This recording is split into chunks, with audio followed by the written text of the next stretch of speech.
Always true. We ask the questions. What is needed in the world? Is that going to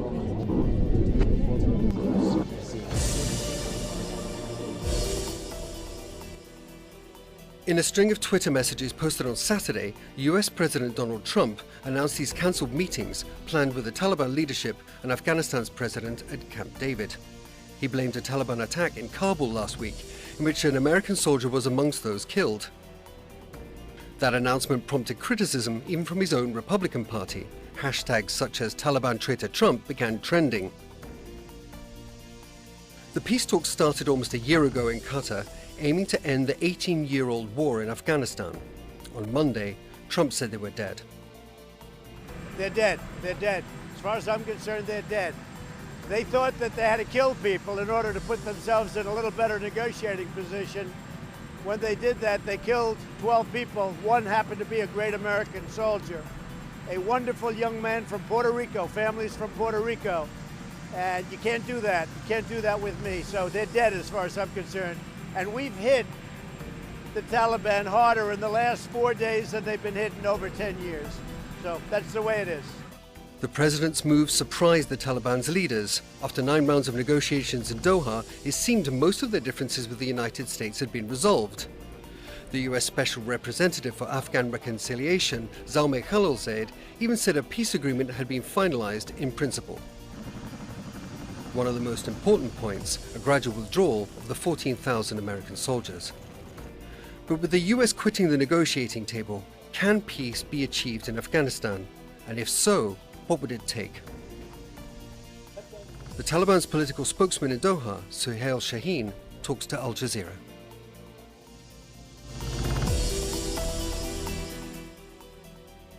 Hello and welcome. I'm Zain Tawfiq, and we have here with us in the studio today Mr. Mohammed Suhail Shaheen, the spokesman for the political office of Taliban and the member of the negotiating team here in Doha.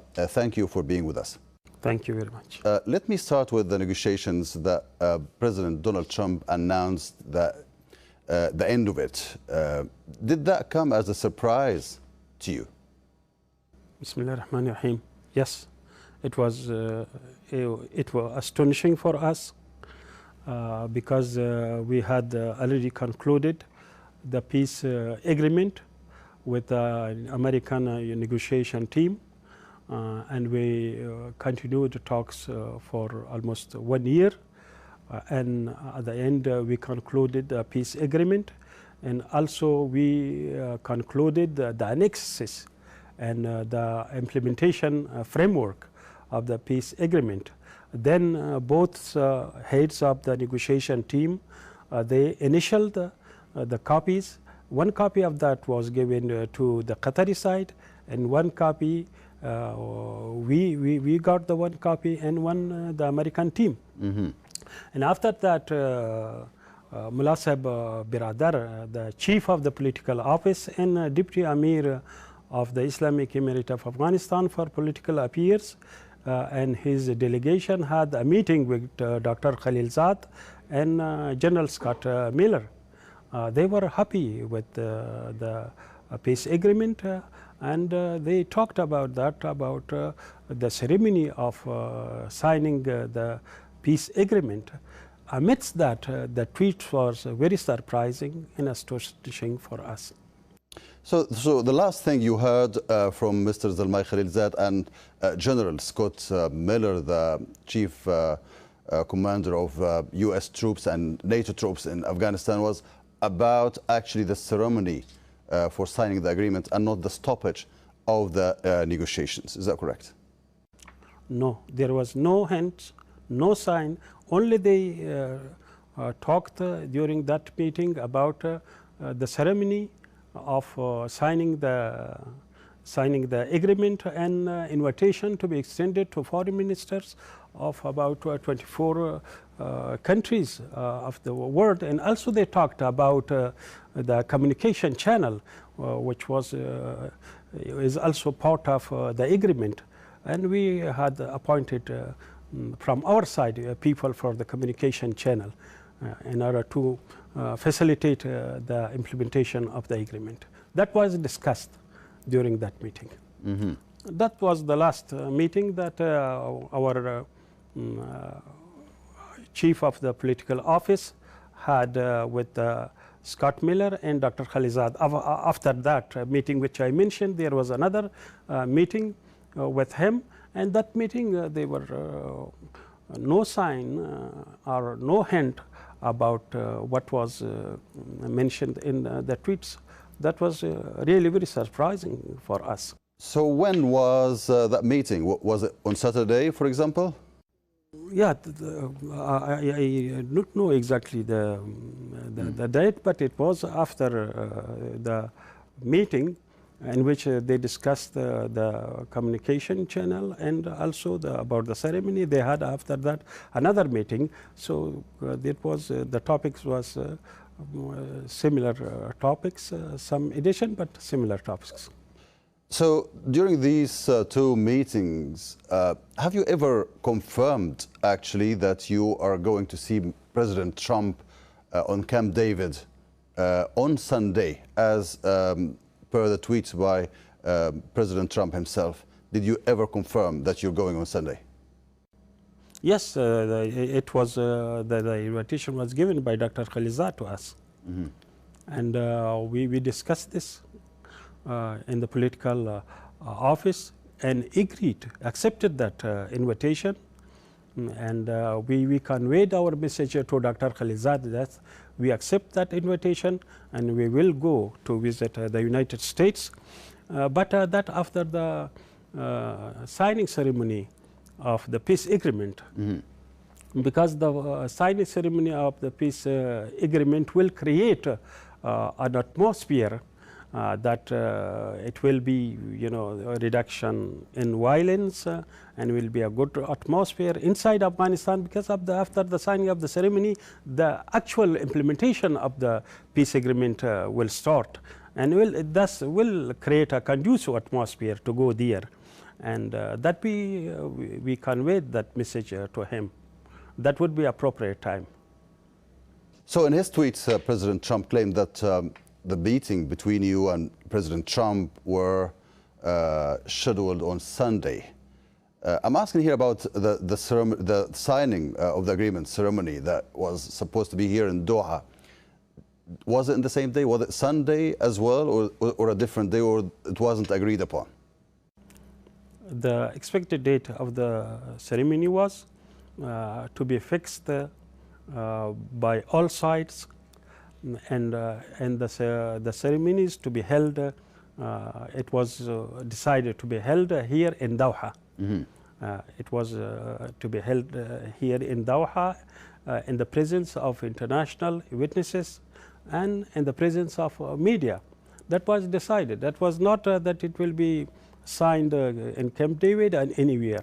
It was decided to, the venue was Doha, but the date was not fixed. But it was generally decided that it will be held during 1 week, within 1 week. So in this case, do you consider the tweets by President Trump as incorrect when he claimed that the meeting was scheduled on Sunday? Yes, they gave us. So there's two different things. One is his or their invitation to us that we accepted, and the other is the date of going there. That we had our own view. They gave us their date, but we had our own week that it is appropriate to go there after the signing of the ceremony of the agreement, because before that we didn't have a ceasefire. So having no ceasefires means that there will be attacks from each side. As they had attacks on our territory, we also retaliate by attacking some parts. But after the beginning of the implementation of the peace agreement, so all these things will stop, and that would create a conducive atmosphere for visiting the United States. That was our viewpoint, and we conveyed that our viewpoint to him, to Dr. Khalizad.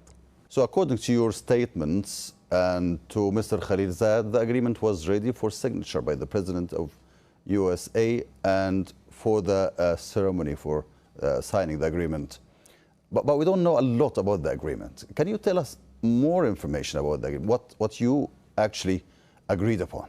There were some main points and main parts of the peace agreement.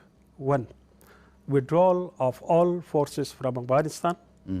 Second, not allowing anyone to use the soil of Afghanistan against the United States, its allies.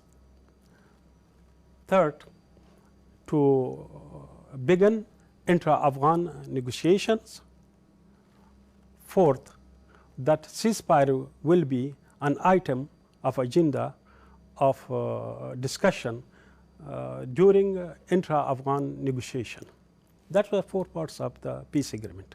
So according to what you're saying now, the ceasefire was never part of the agreement?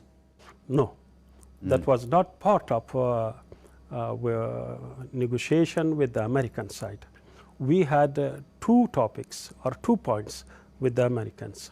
One, to talk with them about ending occupation of Afghanistan or withdrawal of foreign forces from Afghanistan.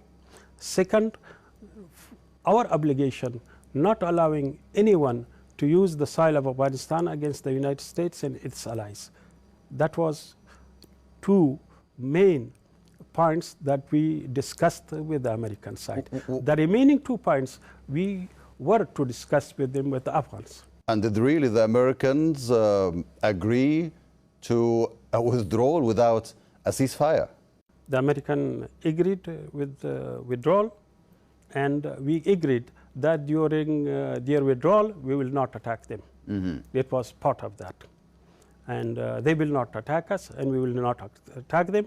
We will give them a safe passage of withdrawal from Afghanistan.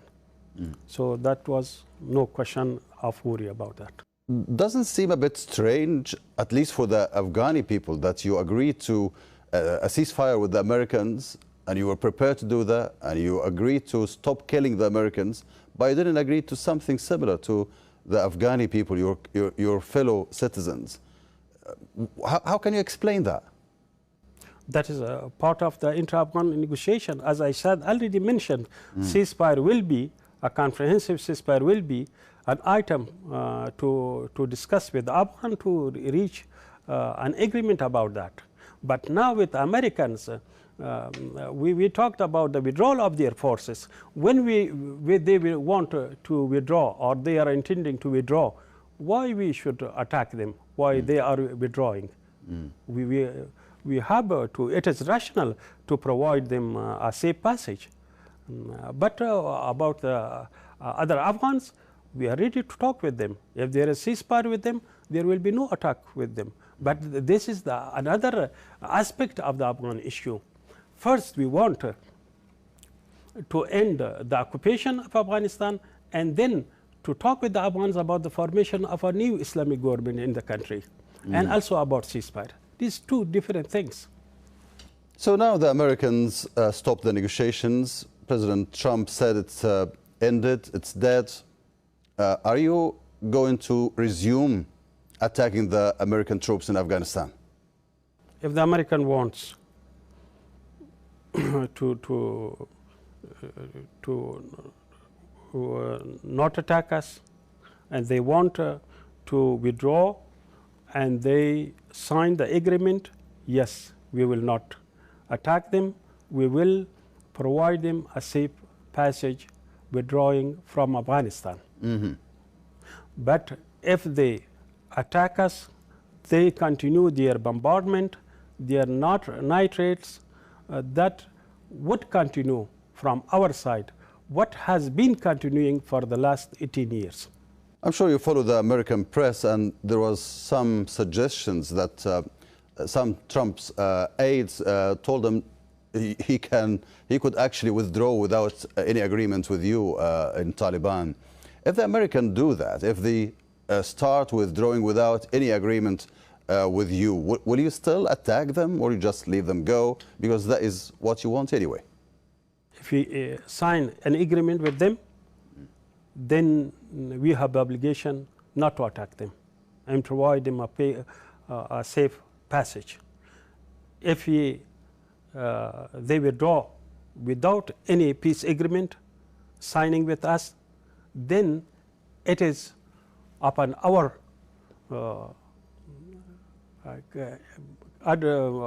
consent or our willing whether to attack them or not to attack them. It is then up to us, because there is no agreement. So we will attack them if we want, if we see it in our interest, our national interest, our Islamic interest. If we see it not in our interest, we will not, if we see it in our interest not to attack, we will not attack them. That will be up to us. But with agreement, yes, we would have obligation not to attack them. These two things different. So what is the benefit for you in attacking the Americans while they are withdrawing? Yes, you are right. If they are withdrawing, it is more rational that we give them a safe passage. But we are not have obligation under any agreement. But it is rational. If they announce withdrawing from Afghanistan, yes, I agree with you.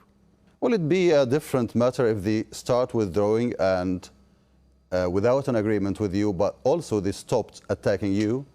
Yes, if they attack us, we have the right of self-defense. But if they do not attack us and they are withdrawing, so it is another story. Then we will do what is rational.